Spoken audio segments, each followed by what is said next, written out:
आपसी तनातनी काफ़ी ज़्यादा रही है इससे पहले। कोई कुछ बोलता रहा है, कई विधायक या मंत्री इसमें मुखालफत करते रहे हैं। मैंने सिद्धू जी को भी लिख करके भेजा और वो नहीं दे रहे थे मंत्री जी जो हैं। मैंने उनको आदेश किया दूसरी बार, मैंने कहा जाके दो। तो तब वो मेरे कहने पे देने के लिए गए।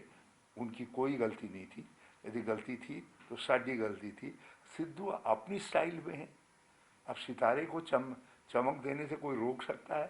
सिद्धू को कोई एक्सप्रेस ट्रेन को जो है कोई झटके से रोक सकता है?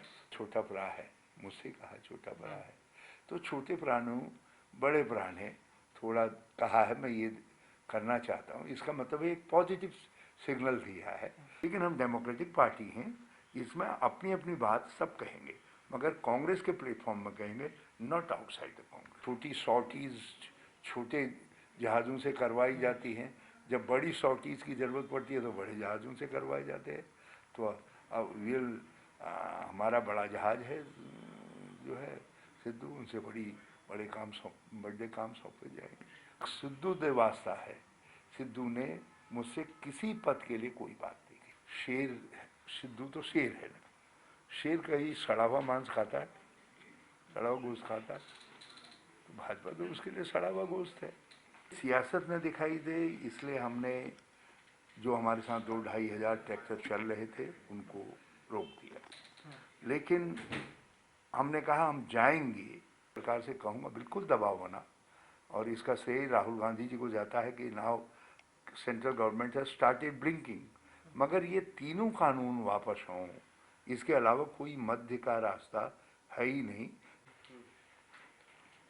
पंजाब ਦੇ ਵਿੱਚ ਕਾਂਗਰਸ ਵੱਲੋਂ ਰਾਹੁਲ ਗਾਂਧੀ ਨੇ ਜੇ ਕਹੀਏ ਕਿ ਟਰੈਕਟਰ ਰੈਲੀ ਕਰੀ, ਕਿਸਾਨਾਂ ਦੇ ਹੱਕਾਂ ਦੇ ਵਿੱਚ ਗੱਲਬਾਤ ਕਰੀ, ਤਾਂ ਉਹਨਾਂ ਨੇ ਦੇਸ਼ ਦੇ ਮੁੱਦਿਆਂ ਤੇ ਵੀ ਚਿੰਤਾ ਜਤਾਈ। ਪਰ ਦੇਖਿਆ ਜਾਵੇ ਸਿਆਸਤ ਪੰਜਾਬ ਦੀ ਵੀ ਗਰਮਾਈ ਹੋਈ ਨਜ਼ਰ ਆਈ। ਹਰੀਸ਼ ਰਾਵਤ ਸਾਡੇ ਨਾਲ ਨੇ, ਪੰਜਾਬ ਕਾਂਗਰਸ ਦੇ ਇੰਚਾਰਜ ਨੇ। ਪੁੱਛ ਲੈਂਦੇ ਇਹਨਾਂ ਤੋਂ ਕਿ ਆਖਰਕਾਰ ਇਹਨਾਂ ਦਿਨਾਂ ਦੇ ਵਿੱਚ ਹਾਲਾਤ ਕਿਸ ਤਰ੍ਹਾਂ ਦੇ ਰਹੇ, ਖੁਦ ਦੇ ਕਾਂਗਰਸ ਦੇ ਤੇ ਬਾਕੀ ਲੋਕਾਂ ਦੇ ਕਿਸ ਤਰ੍ਹਾਂ ਦਾ ਫੀਡਬੈਕ ਮਿਲਿਆ। ਰਾਵਤ ਜੀ, ਪਹਿਲਾਂ ਤਾਂ 3 ਦਿਨ ਦਾ ਦੌਰਾ ਰਿਹਾ ਰਾਹੁਲ ਜੀ ਦਾ, ਪੂਰੇ ਜੇ ਕਹੀਏ ਕਿ ਨੈਸ਼ਨਲ ਮੀਡੀਆ ਹੋਵੇ, ਸਟੇਟ ਮੀਡੀਆ ਹੋਵੇ, ਪੂਰੀ ਨਜ਼ਰ ਰਹੀ। किस तरह का रिस्पॉन्स ਤੁਹਾਨੂੰ ਦੇਖਣ ਨੂੰ ਮਿਲਿਆ ਪਹਿਲਾਂ ਤਾਂ ਲੋਕਾਂ ਨੇ, क्योंकि टीचर टिप्पणियां भी काफ़ी हुई ਉਹਦੇ ਤੇ। देखिए, बहुत सफल रहा और बहुत उत्साह रहा।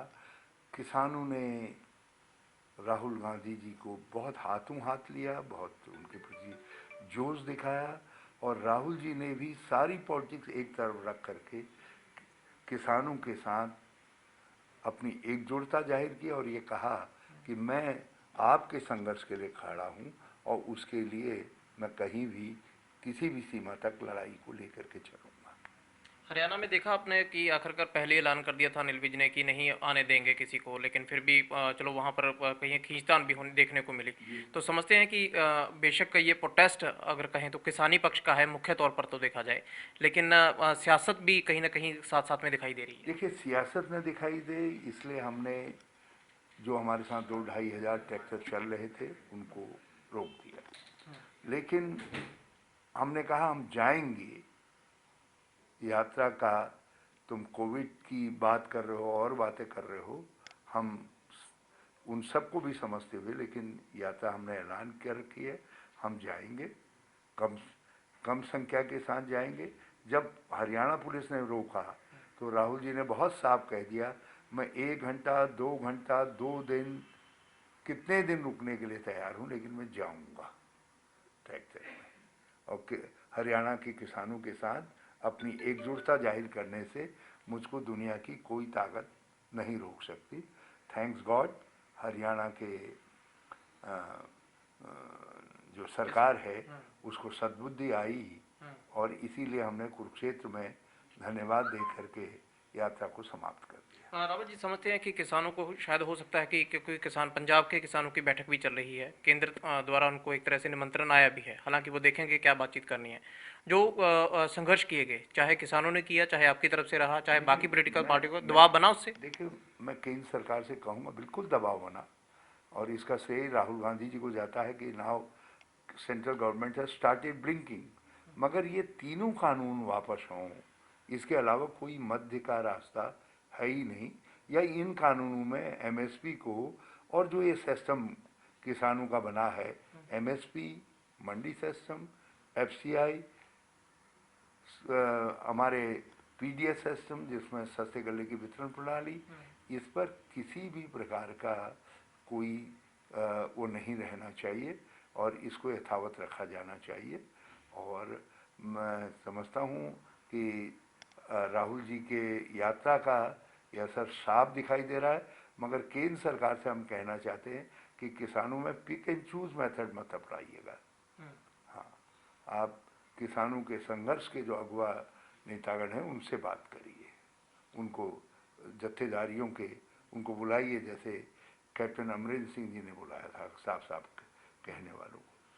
साफ साफ गला होंगी और केंद्र सरकार किसानों की गला मान देती है तो हमारे लिए इससे बड़ी खुशी की बात कुछ नहीं होगी। अन्यथा ये पंजाब के किसानों की लड़ाई राहुल गांधी जी के नेतृत्व में देश भर में चलेगी। रावत जी, आपने कई दिन से पंजाब में हैं, तमाम चीज़ें सुन ली होंगी। लगातार सवाल ये भी उठता रहा कि जब राहुल गांधी खुद लोकसभा चुनाव के बीच में थे और चाहे कैप्टन अमरिंदर सिंह के ऊपर एपीएमसी एक्ट को लेकर के बात आती है, वो तमाम मैनिफेस्टो दिखाए जाते हैं। भाजपा के लोग भी आज मैनिफेस्टो वो दिखा रहे हैं कि जब खुद शामिल करने वाले थे। कल सोम प्रकाश ने भी ये बात कही, मंत्री ने, कि वो खुद शामिल करने वाले थे, आज हमने कर दिया तो उनसे हो नहीं पाया ये, तो आज हमारा विरोध कर रहे हैं। देखिए, मंडी 20 किलोमीटर 30 40 50 किलोमीटर पर होती है। यदि राहुल गांधी जी ने मैनिफेस्टो में ये कह दिया कि हम 4 किलोमीटर पर मंडी और मंडी का नाम बाजार कह दिया, तो क्या इसका मतलब हुआ मंडी को ख़त्म कर रहे थे हम? हाँ, जिस रूप में मंडी थी उसको और परिष्कृत रूप में और सुविधाजनक बना करके हम यदि कह रहे हैं कि 10 किलोमीटर दिनाल हम जो है किसानों के वास्ते उत्थे बाजार स्थापित करेंगे और उस बाजार दिनाल जो है फूड प्रोसेसिंग इकाइयाँ भी स्थापित करेंगे। वह ये जो है सुधार है या ये जो है समाप्त करना है? और इनका सिस्टम क्या कह रहा है कि एफसीआई बेकार है। जब सरकारी प्रोक्योरमेंट की कोई एजेंसी नहीं रहेगी तो गल्ला कौन खरीदेगा? एमएसपी अपने आप ही रेलिवेंट हो जाएगा जब खरीदार कोई नहीं रहेगा। और मंडी नहीं रहेगी क्योंकि फिर मंडी भी नहीं रहेगी, और मंडी नहीं रहेगी तो बड़े बड़े पूंजीपति हो सकता है एक आध साल ज़रा सा महंगे दाम पर खरीद दें, लेकिन जब कंपटीटर नहीं रहेगा सब चीज़ें ध्वस्त हो जाएंगी, तो फिर मनमाने दाम पर जो है किसानों को मजबूर करेंगे गल्ला बेचने के लिए। तो इसलिए, और उधर गरीबों के वास्ते जो सस्ते गले की वितरण प्रणाली है, ये उसको जब अनाज ही नहीं रहेगा, प्रोक्योरमेंट ही नहीं होगा, तो वितरण प्रणाली नहीं चलेगी, तो उसमें भी किसान, जो गरीब किसान है वो मारा जाएगा। किसान अपना गल्ला बेचता है, लेकिन जो गरीब किसान होता है तो फिर वो खरीद करके भी लाता है। तो एक किसानों पर दोहरी मार थी और उनकी खेती पर कॉन्ट्रैक्ट फार्मिंग के नाम पर एक काली निगाह है। तो इसलिए हमारी राय, हमारा बिल्कुल साफ है, हमारा मैनिफेस्टो, हम आगे भी लक्ष्य साफ है, हम सिस्टम में सुधार करेंगे, चीज़ों को सुधारेंगे, लेकिन जो किसानों ने प्राप्त कर लिया है एमएसपी इत्यादि का अधिकार, उसमें सुधार तो मंजूर है, लेकिन उसको समाप्त करने वाला कोई भी कदम कांग्रेस को मंजूर नहीं। रावत जी, कई दिन से पंजाब में है तो ये चीज़ भी समझी होगी, क्योंकि कांग्रेस की आपसी तनातनी काफ़ी ज़्यादा रही है इससे पहले। कोई कुछ बोलता रहा है, कई विधायक या मंत्री इसमें मुखालफत करते रहे हैं। उन चीज़ों का टटोला आपने कि आखिर ऐसी समस्याएं ना आए, उनका कोई कारण जानने की कोशिश की? क्योंकि आपकी जिम्मेदारी और दूसरा आपके ऊपर ही उनका विश्वास है कि अगर यहाँ नहीं सुनी गई तो हमारे इंचार्ज सुनेंगे। देखिए, अभी मैं आया हूँ और मैं धीरे धीरे सब चीज़ें समझ रहा हूँ और इन सब चीज़ों को रिजॉल्व करेंगे। सबको मिल कर के खड़ा होना पड़ेगा, मिल कर के चलना पड़ेगा। लेकिन हम डेमोक्रेटिक पार्टी हैं, इसमें अपनी अपनी बात सब कहेंगे, मगर कांग्रेस के प्लेटफॉर्म में कहेंगे, not outside the Congress. Pratap Bajwa की बात हो, शमशेर दुन्नों की बात हो, उनसे बातचीत हुई आपकी कि आखिर क्या नाराजगियाँ थी उनकी? बिल्कुल हुई, बल्कि दोनों को मैंने आमंत्रित किया था, वहाँ किया। प्रताप बाजवा आए और प्रताप बाजवा जी ने एक यूनिटी का संदेश दिया, और दुल्लो साहब जरा सा बीमार हो गए तो हॉस्पिटलाइज हैं, इसलिए वो नहीं आ पाए, उन्होंने खेद प्रकट किया। और मनीष तिवारी जी से लेकर के सब लोग आए। राजकुमार जो हमारे अमृतसर के जो है, जो हाँ विक साहब, वो भी आए, सब लोग आए, सब नेतागण थे। सिद्धू पर काफ़ी नज़र रही सभी की, आपके खुद के कांग्रेस के लोगों की भी और पंजाब के लोगों की भी, क्योंकि नवजोत सिंह सिद्धू जब बोलते हैं वो पार्टी को भी फ़ायदा होता है लेकिन नुकसान भी कई बार हो जाता है। पहले दिन वो दिखे स्टेज पर तो कहीं ना कहीं नाराज़गी कहीं ना कहीं दिखाते हुए साफ तौर पर नजर आए, मुझे पहले बोलने नहीं दिया। साथ ही उन्होंने कह दिया कि आज मुझे रोकना मत, राहुल जी से भी हालांकि उन्होंने कहा कि मुझे 5-7 मिनट बोलने दो, मैं अच्छे बोलूँगा। तो उनसे बातचीत हुई, क्योंकि नाराज़गी उनकी दूर करना आपको को लगता है कि कहीं ना कहीं ज़रूरी होगा, नहीं आने वाले समय में नुकसान हो सकता देखिए, है। सिद्धू जी ने जो भी बोला उठे सब चंगा बोला, और वही बोला जो एक नेता को कहना चाहिए।